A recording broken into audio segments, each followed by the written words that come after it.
bersabda dan telah bersabda Rasulullah sallallahu alaihi wasallam, "Udzurullaha dzikran khamilan." Qila wa maddzikrul khamilu? Qala addzikrul khafiyyu. Udhkuru, berzikirlah kalian, Allah, kepada Allah, zikran, dengan zikir, khamilan, yang samar. Qila, ditanyakan, wa madzikrul khamilu, ditanyakan oleh para sahabat, wa madzikrul khamilu, ay madzikrul khamilu ya Rasulullah. Wa ma, dan apakah adzikrul khamilu, zikir yang samar itu? Qala, Nabi menjawab, adzikrul khafiyyu, yaitu zikir yang pelan-pelan. Mari bapak-bapak kita baca terlebih dahulu supaya ada pahala buat kita. Bismillahirrahmanirrahim. Bismillahirrahmanirrahim. Wa qala, dan bersabda Rasulullah sallallahu alaihi wasallam, Udzurullaha, berzikirlah kalian kepada Allah, zikran, dengan zikir, khamilan, yang samar. Qila, ditanyakan, wa madzikrul khamilu, dan apakah zikir yang samar itu? Qala, Nabi menjawab, adzikrul khafiyyu, yaitu berzikir yang pelan-pelan. Bapak-bapak dan saudara-saudara, zikir itu mengingat-ingat, ya. Mengingat Allah, ya zikrullah, ya. Kalau mengingat duit, zikrul fulus. Kalau ingat Allah, zikrullah. Kalau ingat duit, zikrul fulus. Nah, kita ini dalam satu hari banyakan mana zikrullah sama zikrul fulus? Ternyata lebih banyak nginget-inget duit, ya. Padahal mengucapkan duit itu susah, duit, ya. Sementara mengucapkan lafal Allah lebih mudah. Kita sebagai seorang muslim, sebagai orang yang beragama Islam, kemudian kita sudah menjadi orang yang beriman, maka kita harus banyak-banyak mengingat Allah. Karena mengingat Allah itu menjadikan ketenangan dalam hati. Allah menyebutkan, ala bidzikrillahi tatma'innul qulub. Ketahuilah bahwa dengan sebab berzikir kepada Allah, tatma'innul qulubu, akan menjadi tenang hati-hati orang yang berzikir kepada Allah. Kemudian zikir itu ada zikir jahr, ada zikir khafi. Ada zikir yang keras, ada zikir yang pelan. Zikir pelan disebutkannya oleh Rasulullah adalah az-zikrul khamilu. Az-zikrul khamilu, khamilan bikha'in mu'jamatun summa billami ay munkhafidun, ya, yaitu dengan kha yang berbaris fathah, kemudian dengan lam yang ditanwinkan, itu khamil, ya, khamilun dari khamala, ya. Maknanya adalah samar atau al-khafi, ya, atau pelan-pelan, ya. Ada zikir yang keras, ada zikir yang pelan. Ada zikir jahar, ada zikir khafi. Lebih bagus mana zikir jahar dengan zikir khafi? Ya. Dua-duanya bagus. Tinggal penempatannya. Kalau kita sedang duduk dalam majelis, lalu kemudian pimpinan mengajak berzikir supaya lebih syahdu, supaya lebih mengikat, ya, jamaah zikirnya, itu dizikirkan dengan jahar, ya, dizikirkan dengan jahar, dengan keras, ya. Seperti tadi zikir tahlil, la ilaha illallah, la ilaha illallah, la ilaha illallah. Nah, itu zikir jahar. Kemudian pada kalimat zikir la ilaha illallah itu tarikannya, ya, ya, la ilaha illallah, la ilaha illallah. Allahnya jatuh ke kiri, ya, karena dada kita, hati kita ada di posisi kiri. La ilaha illallah, la ilaha illallah, seperti itu. Ini kaifiyah, ya, tata cara. Terpulang kembali kepada kebiasaan kita, ada yang la ilaha illallah, la ilaha illallah, sampai badannya begini-begini, ya, ya. Itu namanya harakatul zikir, gerakan dari zikir, ya. Ada yang sambil berdiri, ya, sambil muter-muter, la ilaha illallah, la ilaha illallah. Ya, kembali innamal a'malu binniyat. Dia niatnya zikir seperti itu buat apa? Kalau memang niatnya zikir seperti itu, memang cara dia mendekatkan hati kepada Allah itu dengan gerakan yang seperti itu, ya nggak apa-apa, silakan. Tapi jangan zikirnya itu kayak orang joget dangdut, ya. Namanya joget dangdut bukan zikir itu, ya. Ya. Nah, kan kadang-kadang kita suka lihat tuh di YouTube gitu, ya. Nah, zikir jahar itu kelemahannya bisa terkena unsur-unsur riya. Bisa terkena unsur-unsur pamer karena nampak, terlihat. Nah, tetapi kembali kepada apa yang dia rasakan. Kalau memang rasakan gerakannya zikir itu lewat jahar, ya silahkan. Tapi kalau kita sedang zikir sendiri, itu afdolnya adalah sir. Afdolnya adalah sir, ya. Ya, misalnya sambil jalan, sambil apa, kita pegang subhah, ya, tasbih. Ya, sekarang kan ada tasbih yang kecil tuh yang ditaruh di jari gitu, ya, sambil apa yang kita baca. Karena kita ini kudu punya amalan. Kudu punya amalan zikir, ya, supaya selamat dunia akhirat. Untuk kelas yang gampang, ya kulhu, ya. Setiap hari hatamkan kulhu minimal 100, ya, supaya kalaupun saatnya nanti kita meninggal dalam husnul khotimah.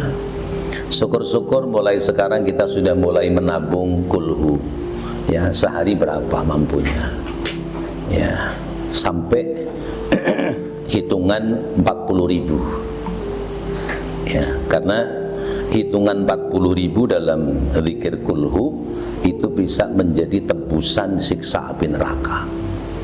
Tuh.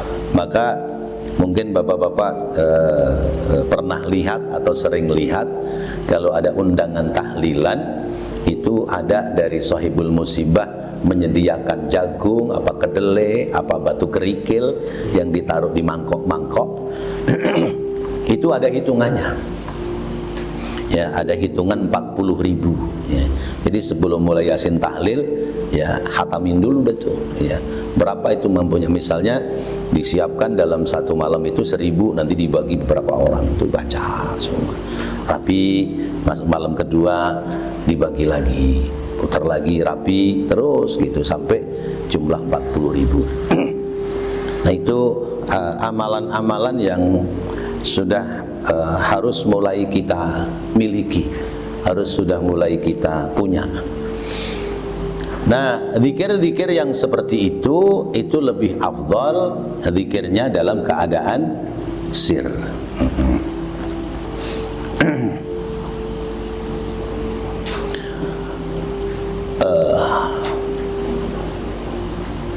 Rawahu Abdullah bin Al-Mubarak, meriwayatkan keterangan hadis ini Imam Abdullah bin Al-Mubarak, itu di tengah baris ketiga, an Dhamirah bin Hubaib, dari orang namanya Dhamirah bin Hubaib, yakni fahuwa afdalu minadz-dzikri jahratan, bahwasanya zikir khafi itu lebih afdal ketimbang zikir jahar, ketimbang zikir keras.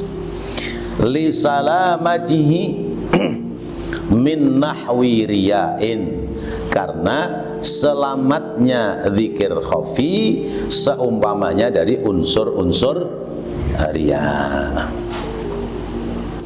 Wa hadza 'inda jam'in minas sufiyyati, dan ini lebih dipahami orang-orang sufi.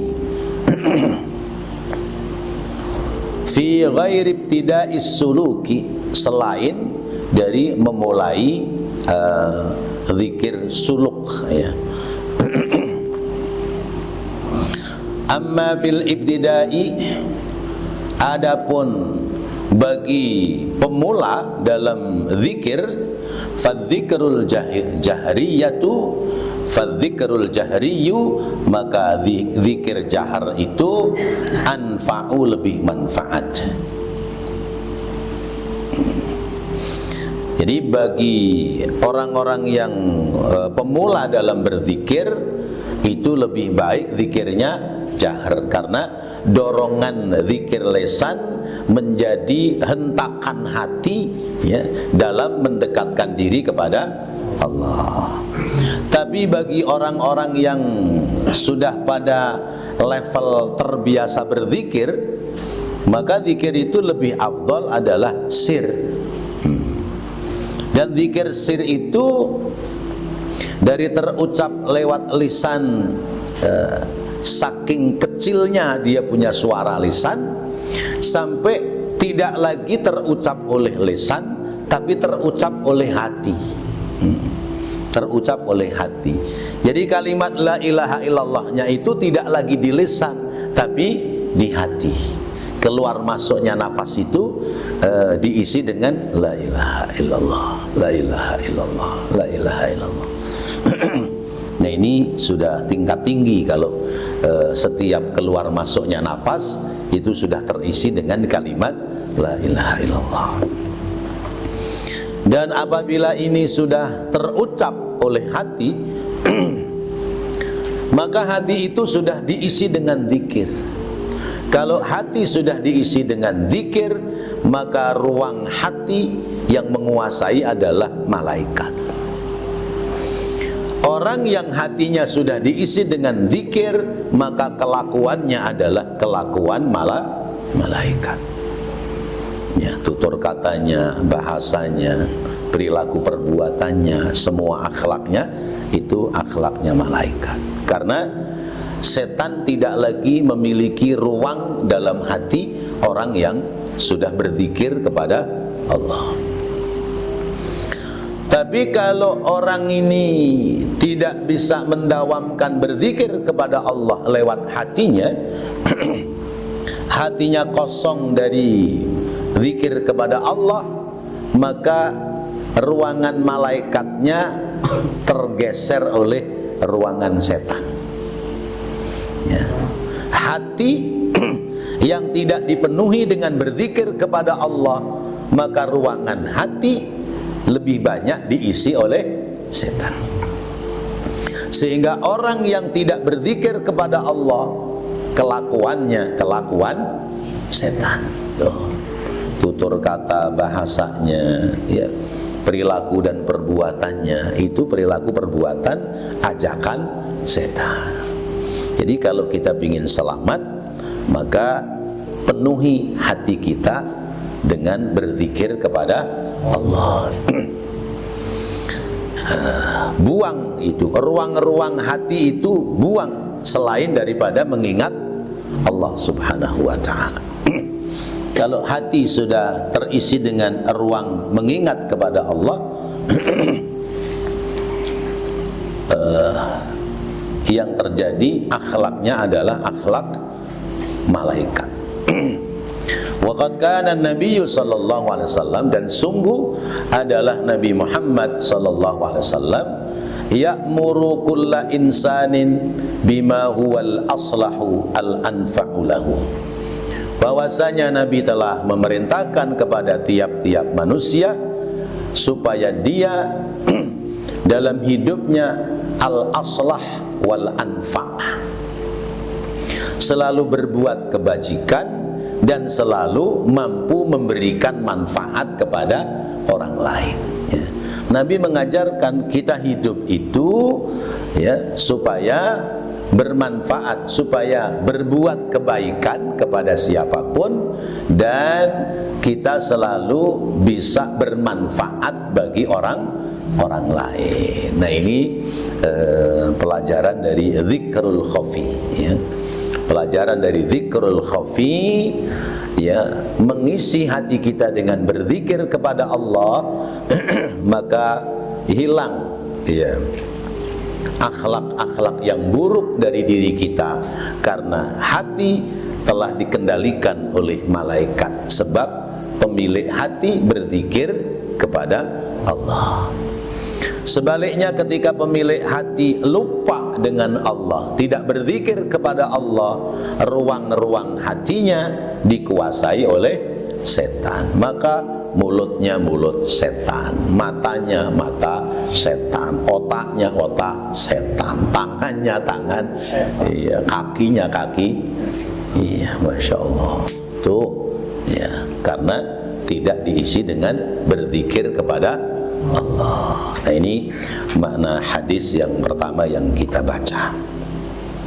Mari kita lanjutkan pada hadis yang kedua. Wa qala sallallahu alaihi wasallam, afdhalul ibadi darajatan indallahi yaumal qiyamati adz-dzakiruna Allaha katsiran. Waqala, dan telah bersabda Nabi Muhammad sallallahu alaihi wasallam, afdalul ibadi, seutama-utamanya hamba, hamba yang paling utama, ya, darajatan, derajatnya, indallahi, di sisi Allah, yaumal qiyamati, pada hari kiamat nanti, adz-dzakirunallaha, yaitu orang-orang yang berzikir kepada Allah katsiran, sebanyak-banyaknya. Ya, redaksi yang mudah, ya. Ya, hamba-hamba yang paling utama derajatnya di sisi Allah di hari kiamat nanti adalah orang yang banyak berzikir kepada Allah.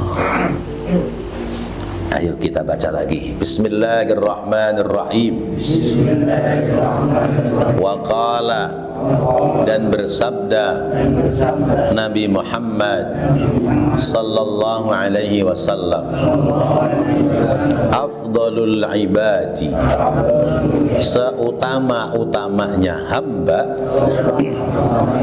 darajatan, derajatnya, indallahi, di sisi Allah, yaumal qiyamati, pada hari kiamat, adz-dzakiruna, adalah orang-orang yang berzikir Allah, kepada Allah, kasiran, sebanyak-banyaknya.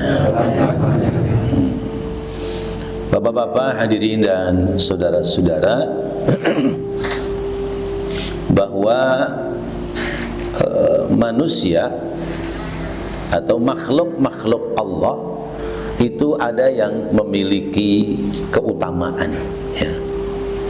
Seperti misalnya hari itu ada yang memiliki keutamaan.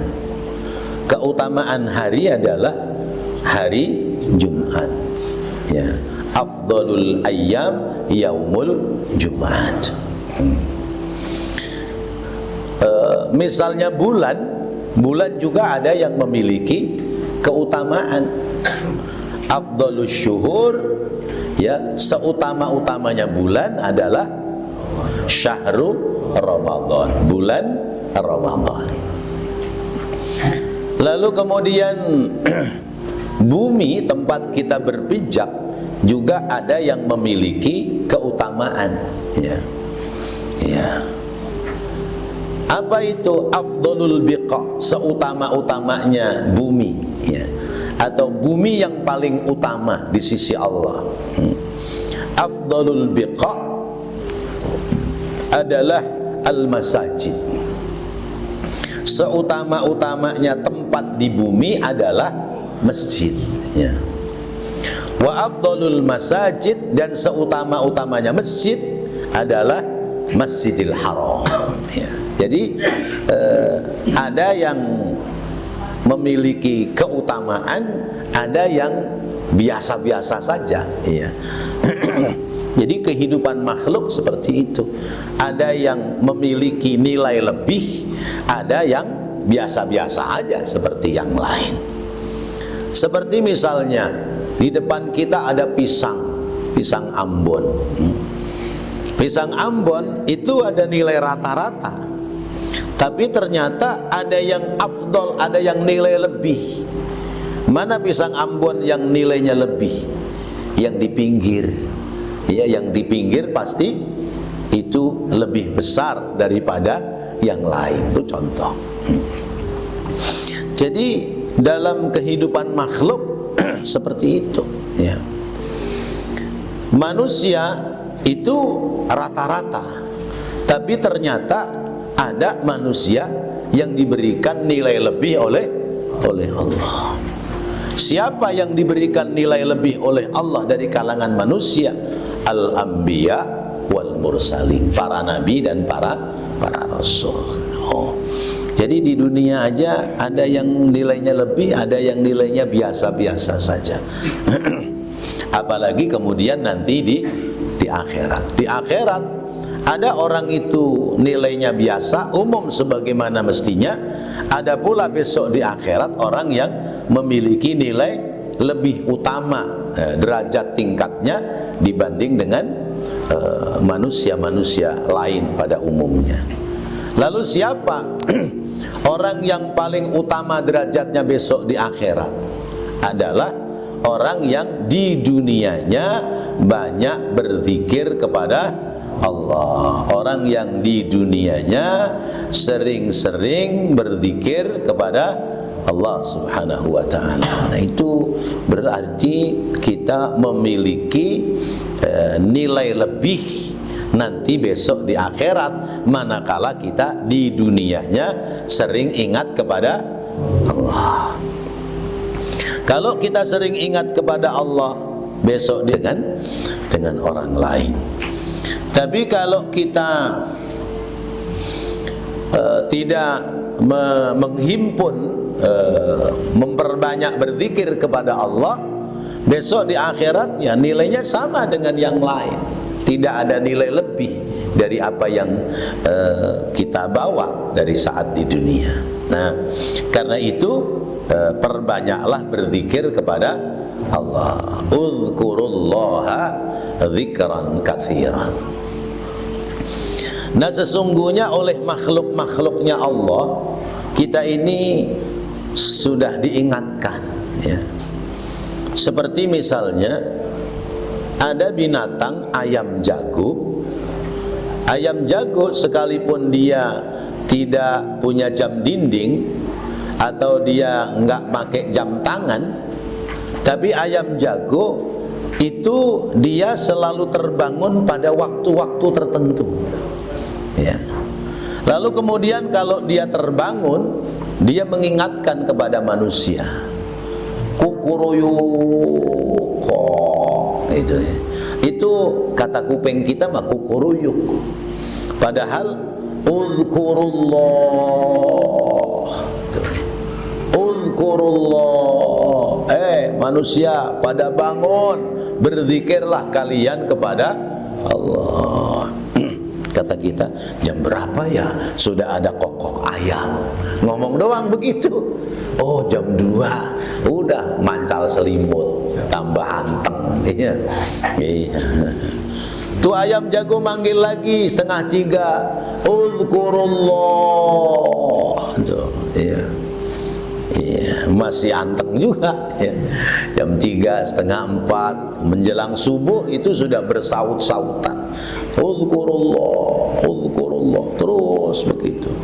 Nah, itu kita diingatkan supaya bangun sepagi mungkin, memperbanyak berzikir kepada Allah di saat-saat waktu yang sunyi, di saat-saat gelombang kita komunikasi dengan Allah lancar, maka perbanyak berzikir kepada Allah. Tuh. Tapi kadang-kadang masih kesiangan juga, ya. Padahal sudah dipanggil sama ayam jago, uzkurullah, uzkurullah. Akhirnya bangunnya kesiangan. Tuh ayam jago sama ayam betina masih di kandang, belum dikeluarkan dari kandangnya. Sampai siang, ya, sampai siang karena majikannya bangunnya kesiangan. Akhirnya ayam jagonya gemes, ya. Ayam betinanya dipatok. Kalau dipatok bunyinya apa? Keok, keok. Itu sebetulnya mah jorok itu, cewok, cewok itu. Suruh pada cebok, kesiangan. Ya belum pada cebok. Oh, masya Allah. Ya, ayam betina namanya keok, keok, cebok, cebok, cebok. Oh, pada kesiangan. Ayo cebok, cebok. Ya Allah. Nah, kita diperintahkan memperbanyak berzikir kepada Allah. Kalimat zikir yang paling indah adalah kalimat thayyibah la ilaha illallah Muhammadur Rasulullah. Kalimat ini telah diukir oleh Allah di tiang-tiang arsy-Nya Allah. Kalimat ini telah diukir oleh Allah di tiang-tiang surganya, tiang-tiang surga. Sehingga Nabi Adam ketika terbangun dari penciptaannya, ketika roh Nabi Adam dimasukkan ke jasadnya, lalu kemudian Nabi Adam terbangun, mula-mula yang dilihat oleh Nabi Adam adalah kalimat la ilaha illallah Muhammadur Rasul. Itu sudah tertulis di pilar-pilar tiang-tiang surganya Allah Subhanahu wa ta'ala. Nah, itu zikir yang terbaik. Lalu kemudian kita mau pakai zikir yang lain, ya silakan.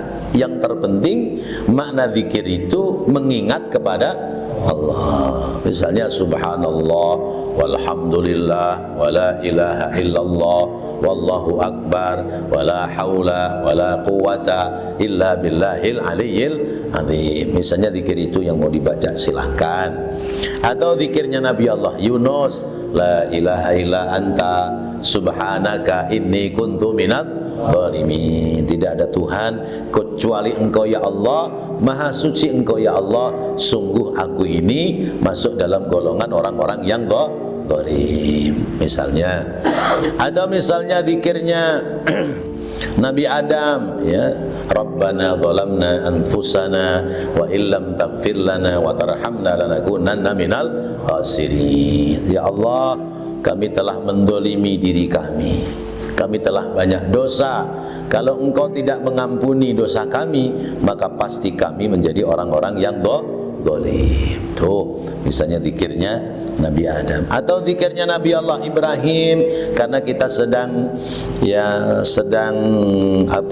tidak disenangi oleh orang, atau sedang perasaan ada musuh, maka baca hasbiyallah wa ni'mal wakil. Hasbiyallah wa ni'mal wakil. Itu doanya Nabi Ibrahim. Cukuplah bagiku Allah sebagai penolong terhadap diriku. Nah, kita ditambahkan hasbiyallah wa ni'mal wakil, ni'mal maula wa ni'man nasir. Pakai hasbiyallah susah, hasbunallahu wa ni'mal wakil, ni'mal maula wa ni'man nasir. Tuh, itu jadikan amaliyah-amaliyah kita. Atau karena sulitnya hidup kita, ya, sulitnya hidup kita, saya mau pakai zikirnya Nabi Ayub, Nabi Ayub yang hidupnya sulit, ya. Apa zikirnya Nabi Ayub? Rabbi anni massaniyad durru wa anta arhamur rahimin. Rabbi anni massaniyad durru wa anta arhamur rahimin. Ya Allah, sungguh kesulitan ini sudah sangat mendesak ya Allah. Kesulitan ini sudah mentok ya Allah. Iya. Kerja di PHK, kontrakan nggak bisa bayar, mau jadi kuli apa nggak bisa, mau nyari rezeki udah susah, hidup kayak begini repotnya ya Allah. Rabbi anni massaniyad durru wa anta arhamur rahimin. Pada punya kan nih senjata ini nih? Ya. Udah pada punya belum? Belum, soalnya belum sementok Nabi Ayub. Iya. Kesulitan kita dalam hidup belum seperti sulitnya Nabi Ayub. Tapi ya nggak apa-apa, senjata mah siapin aja. Sekali waktu diperlukan, ya, Pak Ucok barangkali nanti satu saat perlu, sudah punya senjatanya. Rabbi anni massaniyad durru wa anta arhamur rahimin. Atau senjatanya baginda Rasulullah sallallahu alaihi wasallam. Ya, senjatanya baginda Rasulullah sallallahu alaihi wasallam, bismillahilladzi la yadurru ma'asmihi syai'un fil ardi wala fis samai wa huwas samiul alim. Nah, itu senjata-senjata yang harus kita punyai, yang kita harus jadikan sebagai zikir-zikir yaumiyah, zikir-zikir hari-hari kita. Baik Bapak-bapak dan saudara, ini yang terakhir, hadis yang terakhir. Ya. Sebelum nanti berganti pada bab fadilatut tasbih. Wa qala sallallahu alaihi wasallam, dan bersabda Nabi Muhammad sallallahu alaihi wasallam, khairul dzikri al-khafiyyu wa khairul ibadati akhaffuha wa khairul rizqi ma yakfi. Tuh, ada 3 tuh. Rasulullah menyampaikan, ya, khairul dzikri, sebaik-baik berzikir adalah al-khafiyyu, yang pelan-pelan, ya. Wa khairul ibadati, dan sebaik-baik ibadah adalah akhaffuha, yang ringan-ringan, ya. Sebaik-baik ibadah adalah yang ringan-ringan, ya, yang kita mampu untuk mengerjakannya. Wa khairur rizki, dan sebaik-baik rizki ma yakfi, apa-apa yang bisa mencukupi. Baik, mari kita baca lagi. Bismillahirrahmanirrahim. Wa qala dan bersabda Nabi Muhammad sallallahu alaihi wasallam, khairul dzikri, sebaik-baik berzikir, al khafiyyu, yaitu yang pelan, wa khairul ibadati, dan sebaik-baik beribadah, akhaffuha, yang ringan-ringan, wa khairul rizqi, dan sebaik-baik rizki, ma yakfi, apa-apa yang dapat mencukupi. Bapak-bapak dan saudara-saudara, 3 ini yang dipesankan oleh Rasulullah. Sebaik-baik berzikir adalah zikir yang samar, yang khafi. Ini sama dengan keterangan yang sebelumnya. Jadi sebaik-baik berzikir yang khafi. Kalau begitu ya berzikirlah yang khafi. Kita bisa sambil beraktivitas, tapi hati itu selalu diisi dengan minimal kalimat Allah, Allah, Allah. Gerakan itu terus ada. Denyut nadi kita, ya, gerak jantung kita itu bunyinya Allah, Allah, Allah. Kemudian yang kedua, sebaik-baik ibadah itu yang ringan. Ya, ringan bagi orang yang memang sudah terbiasa dengan ibadah. Tapi kalau belum terbiasa dengan ibadah, mana ada ibadah ringan? Semua terasa berat. Ya. Sholat subuh berat, ngantuk. Ya. Sholat duhur berat, lagi sibuk kerja. Sholat asar berat, lagi jalan pulang. Sholat maghrib yang paling enteng berat, baru sampai di rumah capek. Ya, sholat isya berat, udah ngantuk mau tidur. Mana yang ringan? Nah, kenapa berat? Karena memang tidak terbiasa untuk dilaksanakan. Tapi coba, kalau sholat ini sudah terbiasa kita laksanakan, kita belum sholat, itu terasa punya hutang.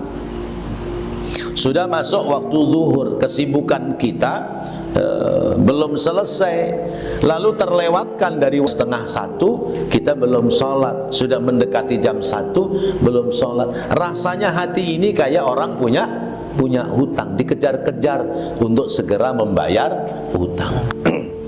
Itu satu contoh. Jadi sebaik-baik ibadah adalah yang ringan. Ya, kita mengawali ibadah itu, pilih oleh kita yang ringan-ringan. Sholat 5 waktu sudah barang tentu, karena itu adalah sebuah kewajiban. Lalu kemudian ibadah-ibadah yang lain yang ringan, ya, sholat sunnah, kemudian sedekah, kemudian silaturahim, itu hal-hal yang ringan. Yang itu semua akan memberikan manfaat. Ya. Nggak usah yang berat-berat sedekah, ya, nggak usah yang juta-jutaan, ya, sedikit nggak apa-apa, tapi bisa continue terus-menerus. Karena ukurannya begini, sedekah 100.000 bagi orang susah itu nilainya lebih besar daripada sedekah 1 juta bagi orang kaya. Orang kaya sedekah 1 juta itu enteng karena duitnya memang banyak. Tapi orang miskin, orang susah, sedekah 1 juta berat karena nggak punya duit. Masya Allah. Ya, jadi perjuangannya lebih berat yang nilainya 100.000 ketimbang yang nilainya 1 juta. Maka boleh jadi yang nilainya 100.000 pahalanya akan lebih besar. Karena apa? Mengorbankan kepentingan dan keperluan keluarga, mendahulukan untuk bersedekah. Nah, kalau yang duitnya banyak, keperluan keluarga terpenuhi, ya, sedekah bisa. Itu memang sudah seharusnya kerjaannya orang-orang kaya. Nah, hal-hal yang ringan saja, hal yang ringan saja. Itu sebaik-baik orang beribadah itu diambil yang ringan-ringan, yang di situ mengandung nilai pahala ibadah.